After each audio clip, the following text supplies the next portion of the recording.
For decades, Nancy Willis tried, but didn't know how to fix a growing problem. It's just so out of hand. Too self-conscious to let a camera crew into her house, she shared these photos with us. In her kitchen, only one burner on the stove is usable. She eats on a heap of papers. 8 months ago, she bought a vacuum, but hasn't used it. You get all hyped up and you get the incentive, and then you just go home and it's overwhelming and you don't do anything. I mean, I've had people come over and say, well, we'll help you just get rid of this, and that won't work for me. Fed up with living like this, she's now seeking professional help. What's your motivation for coming? A one-of-a-kind class in southern Arizona to help people who hoard. Listening is not going to cut it. The Obsessive Compulsive Disorder Society reports as many as 5% of American adults have some kind of hoarding behavior. It's a very large number. And I think that it's probably realistically even larger than that. Lisa O'Neill is the Director of Education at the U of A Center on Aging. She also runs the Southern Arizona Hoarding Task Force and has studied it for years. O'Neill says there are a few key traits professionals use to diagnose hoarding behavior. Assigning value to things most of us would call trash, like junk mail, anxiety when it comes to throwing away possessions, and having so much stuff people can't use rooms as they were designed.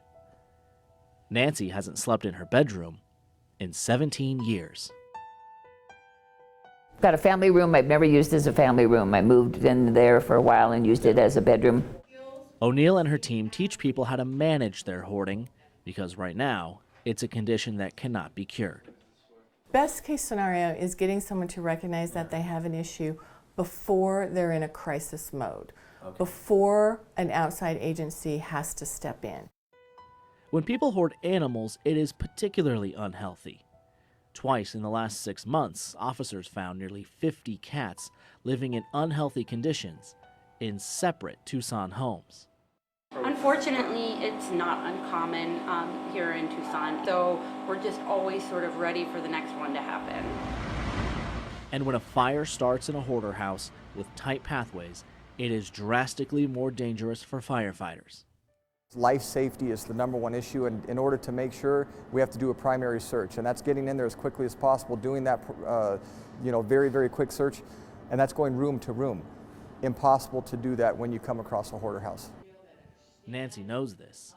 Her home, packed with belongings, caught fire in the year 2000.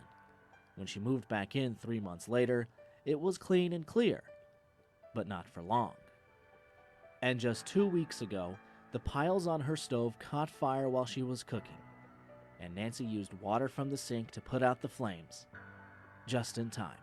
I hate it, but I've lived with this so long that you don't know where to start.